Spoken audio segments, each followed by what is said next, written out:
Hello friends, Vishnu Shalini latest review. Upendran സത്യഭാമയെ പിച്ചക്കാരിയാക്കുമെന്ന് പ്രതിജ്ഞയിലാണ് എത്തിയിരിക്കുന്നത്.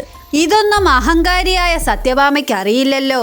ഏതായാലും താമസിക്കുന്ന വീടും സ്ഥലവും സർക്കാർ കൊണ്ടുപോകും.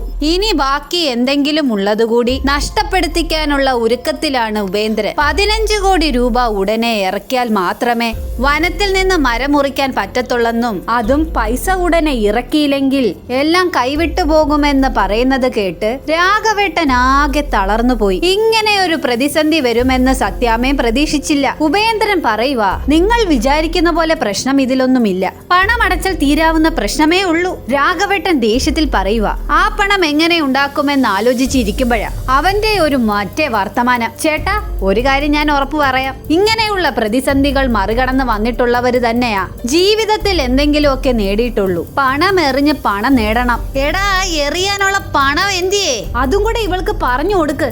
സത്യാമ്മ തലയിൽ ഇടി വീണതുപോലെ ഇരിക്കുകയാണ്. ഈ ഒരു പ്രതിസന്ധി അതിജീവിച്ചല്ലേ പറ്റൂ. അതുകൊണ്ട് ഉടനെ എന്തെങ്കിലും ഒരു വഴി കാണാമെന്ന് സത്യാമ്മ വിറച്ചുകൊണ്ട് പറയുന്നുണ്ട്. ഉപേന്ദ്രൻ വന്ന കാര്യം ഏതാണ്ടൊക്കെ വിജയിച്ച ഭാവത്തിൽ, എന്നാൽ ഇനി അധികം വൈകിക്കണ്ട, കാര്യങ്ങൾ താമസിക്കും തോറും ഏതാണ്ടൊക്കെ വഷളാകത്തേ ഉള്ളൂ എന്നും പറഞ്ഞ് ഉപേന്ദ്രൻ അവന്റെ വഴിക്ക് പോയി. തലയ്ക്ക് കയ്യും കൊടുത്തിരിക്കുന്ന സത്യഭാമയെ നോക്കി രാഘവേട്ടൻ ചോദിക്കുന്നു, അല്ല ഭാമേ, ഇനി എന്ത് ചെയ്യാനാണ് ഉദ്ദേശം? അത് പിന്നെ രാഘവേട്ട, എന്റെ പേരിൽ കിടക്കുന്ന ആ 1.5 ഏക്കർ അങ്ങ് കൊടുത്താലോ എന്ന് ആലോചിക്കുക. രാഘവേട്ടൻ അത് കേട്ടിട്ട് പറയുക, ഇനിയിപ്പോൾ അത് മാത്രമേ ബാക്കി ഉണ്ടായിരുന്നുള്ളൂ, ഇനി അതും കൂടി അങ്ങ് കൊടുക്ക്, സന്തോഷമായി. രാഘവേട്ടൻ ദേഷ്യം കൊണ്ട് അങ്ങ് പല്ല് കടിക്കുകയാണ്. പിള്ളയും പൊന്നി ഇതൊക്കെ കണ്ട് വിഷമിച്ച് നിൽക്കുകയാണ്.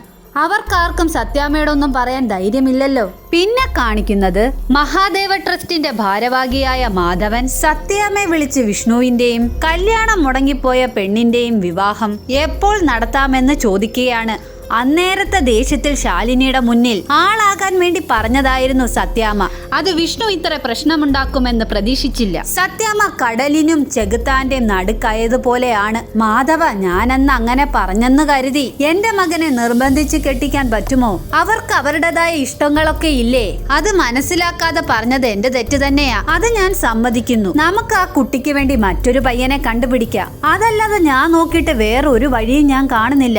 മറ്റൊരു പയ്യനെ കണ്ടെത്തി ആ പെൺകുട്ടിയുടെ വിവാഹം നടത്തുന്ന കാര്യം ഞാൻ ഏറ്റു. നിങ്ങൾ ഇനി ഇതിനെക്കുറിച്ചൊന്നും ഓർത്ത് വിഷമിക്കണ്ട. ഇതൊക്കെ കേൾക്കുന്ന രാഘവേട്ടനോട് സത്യാമ്മ പറയുന്നു, നമ്മൾ പറയുന്ന വഴിക്ക് മക്കൾ വന്നില്ലെങ്കിൽ ഇതുപോലെ പലരുടെ വായിൽ നിന്നു കേൾക്കേണ്ടി വരും. ഭാമേ, ഇതാ പറയുന്നത്, എന്ത് കാര്യം ചെയ്യുന്നതിന് മുമ്പ് ഒന്ന് ആലോചിക്കണം. വീണ്ടും വിചാരമില്ലാതെ പ്രവർത്തിച്ചാൽ ഇതുപോലുള്ള പുലുവാലൊക്കെ പിടിക്കേണ്ടി വരും. നീ എന്തർത്ഥത്തിലാണ് വിഷ്ണുവിനെ വീണ്ടും വിവാഹകാര്യം ആലോചിച്ചത്? ആൾക്കാരുടെ മുന്നിൽ അവനെ വീണ്ടും നാണം കെടുത്താനോ? നീ എത്രയൊക്കെ അകറ്റി നിർത്തിയാലും ശാലിനി അവന്റെ ഭാര്യ തന്നെയാണ്.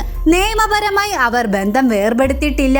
പിന്നെ എങ്ങനെയാണ് മറ്റൊരു വിവാഹം നടത്തുന്നത്? ഇത് കേട്ടതും സത്യാമ്മയുടെ തലയിൽ ഒരു കൊള്ളിയാൻ മിന്നിയ പ്രകാശമാണ് ഉണ്ടായത്. അപ്പോൾ അവൾ മറ്റൊരുത്തനെയും കൊണ്ട് നടക്കുന്നതോ? സത്യ അവന്റെ കുട്ടിയാണെന്ന് വെളിപ്പെടുത്തുകയും ചെയ്തു. അതിനാർക്കും ഒരു കുഴപ്പവുമില്ല. അവൾക്ക് അങ്ങനെ തോന്നിയ പോലെ നടക്കാമെങ്കിൽ നമ്മുടെ മോൻ എന്തുകൊണ്ട് അങ്ങനെ നടന്നൂടാ? ഇനിയും ഞാൻ എന്റെ മകന് വിവാഹം ആലോചിക്കും. അതിനെന്തെങ്കിലും തടസ്സമുണ്ടോന്ന് ഞാൻ ഇപ്പോഴേ വക്കീലിനെ വിളിച്ച് ചോദിക്കട്ടെ എന്നും പറഞ്ഞ് വക്കീലിനെ വിളിക്കുകയാണ്. വിഷ്ണു ശാലിനിയും തമ്മിലുള്ള വിവാഹബന്ധം നിയമപരമായി വേർപെടുത്തിയിട്ടില്ല. പക്ഷെ ശാലിനി അവളുടെ കൊച്ചിന്റെ അച്ഛനാണെന്നും പറഞ്ഞ് വേറൊരുത്തന്റെ കൂടെ ജീവിക്കുകയാണ്. പക്ഷെ നിയമപരമായി അവനെ കല്യാണം കഴിച്ചോ എന്ന് എനിക്കറിയില്ല. എനിക്കെന്റെ മോനെ വേറൊരു കല്യാണം നടത്തണമെന്നുണ്ട്. അതിന് ഞാൻ എന്തൊക്കെയാണ് ചെയ്യേണ്ടത്? ഉടനെ വക്കീല് പറയുക, ശാലിനിക്ക് വേറെ ബന്ധമുള്ള സ്ഥിതിക്ക് ശാലിനിയുടെ ഒരു ഒറ്റ ഒപ്പ് മതി. നമുക്ക് മ്യൂച്വൽ അണ്ടർസ്റ്റാൻഡിങ്ങിൽ കാര്യങ്ങൾ തീർക്കാം. ഇരു കൂട്ടർക്കും സമ്മതമെന്ന രീതിയിൽ ഡിവോഴ്സും നടത്താം. ഒരു കൗൺസിലിങ്ങോ ചർച്ചയോ ഒന്നും വേണ്ട. വെറും 30 ദിവസത്തിനുള്ളിൽ കാര്യങ്ങൾ തീർത്ത് രണ്ടുപേരെയും 2 തട്ടിലാക്കി തരാം. പക്ഷേ രണ്ടുപേരുടെയും സമ്മതം വേണം, അല്ലെങ്കിൽ ബുദ്ധിമുട്ടിലാകും. അതിപ്പോൾ ശാലിനിക്ക് വേറെ ബന്ധമുള്ളത് കൊണ്ട് എതിർത്തിട്ട് കാര്യമൊന്നുമില്ലല്ലോ. വിഷ്ണുവിനെ കൊണ്ട് ഞാൻ ഒപ്പിടിച്ചോളാം. എങ്കിൽ സത്യാമ്മേ, അവരുടെ വിവാഹ ബന്ധം വേർപെടുത്തി എന്റെ മധുരം വാങ്ങിക്കാൻ ഒരുങ്ങിക്കോ. ഭാമയുടനെ രാഘവേട്ടനോട് പറയുക, വക്കീല് പറഞ്ഞതുപോലെ ഒപ്പിട്ട് തരാൻ ഞാൻ അവളോട് പറയാൻ പോകുകയാ എന്നും പറഞ്ഞ് ശാരദാമ്മയുടെ വീട്ടിലോട്ട് ഫോൺ ചെയ്യുന്നു. ഫോൺ എടുക്കുന്നത് ശാരദാമ്മ ശാരദാമ്മയാണ്. എന്താ ശാരദാമ്മേ, മകൾക്കൊരു ഭർത്താവിനെയും കിട്ടി, കൊച്ചുമകൾക്കൊരു അച്ഛനെയും കിട്ടി. തകർന്നു പോയത് എന്റെ മോന്റെ ജീവിതമാണ്. വക്കീലിനെ വിളിച്ചപ്പോൾ പറഞ്ഞത് ശാലിനിയുടെ ഒരൊറ്റ ഒപ്പ് മാത്രം മതി, ഒരൊറ്റ മാസം കൊണ്ട് ബന്ധം വേർപെടുത്തി തരാമെന്ന്. ഇതിനി ഇങ്ങനെ നീട്ടിക്കൊണ്ടു പോകാനാകില്ല. എത്രയും വേഗം ഒന്ന് ഒപ്പിട്ട് തരാൻ നിങ്ങളുടെ മോളോടൊന്ന് പറയണം. സത്യാമ്മേ, നിങ്ങൾ കാര്യങ്ങളൊക്കെ തെറ്റിദ്ധരിച്ചാണ് സംസാരിക്കുന്നത്. സ്കൂളിൽ വന്ന സത്യയുടെ അച്ഛന്റെ കാര്യമാണല്ലോ ഇപ്പൊ ഇവിടെ പ്രശ്നം. അതാരാണെന്നും എന്തുവാണെന്നും എന്തിനു വേണ്ടിയാണെന്നൊക്കെ ഈശ്വരനെ സാക്ഷി നിർത്തി ശാലിനി പറയും. അത് കഴിഞ്ഞു പോരെ ബന്ധം വേർപെടുത്തുന്നതും വക്കീലിനെ കാണുന്നതും. എന്താ ശാരദാമ്മേ, വീണ്ടും ഒരു നാടകം കൊണ്ട് വരാനാണോ? സത്യാമ്മേ, ഇതെന്റെ മകളുടെ ജീവിതമാണെന്ന് മനസ്സിലാക്കിക്കൊണ്ടാണ് ഞാൻ പറയുന്നത്. ശരി, ഞാൻ സമ്മതിച്ചു. പക്ഷേ അവൾ പറയുന്നത് ഞങ്ങൾക്ക് സ്വീകാര്യമായില്ലെങ്കിൽ അവൾ ഒപ്പിട്ട് തരണം. ഒപ്പിട്ട് തന്നിരിക്കും സത്യാമ്മേ, ഇത് ശാരദാമ്മയുടെ വാക്കാണ് എന്നും പറഞ്ഞ് ഫോൺ കട്ട് ചെയ്യുകയാണ്. അപ്പോഴേക്കും അങ്ങോട്ട് വന്ന ശാലിനിയോട് ശാരദാമ്മ കാര്യങ്ങളൊക്കെ പറയുകയാണ്. നാളെ ക്ഷേത്രത്തിൽ പോയി സത്യാമ്മയോടും വിഷ്ണുവിനോടും ഇതുവരെ ഉണ്ടായ കാര്യങ്ങളൊക്കെ തുറന്നു പറയണമെന്നും അവരുടെ സംശയം മാറ്റിക്കൊടുക്കണമെന്ന് പറയുന്നു. അല്ലെങ്കിൽ പിന്നെ ഇത് നമ്മളാരും പിടിച്ചാൽ നിൽക്കില്ല. ഞാൻ എന്ത് തെറ്റ് ചെയ്തിട്ടാ അമ്മേ ഈ ശിക്ഷയൊക്കെ അനുഭവിക്കുന്നത്?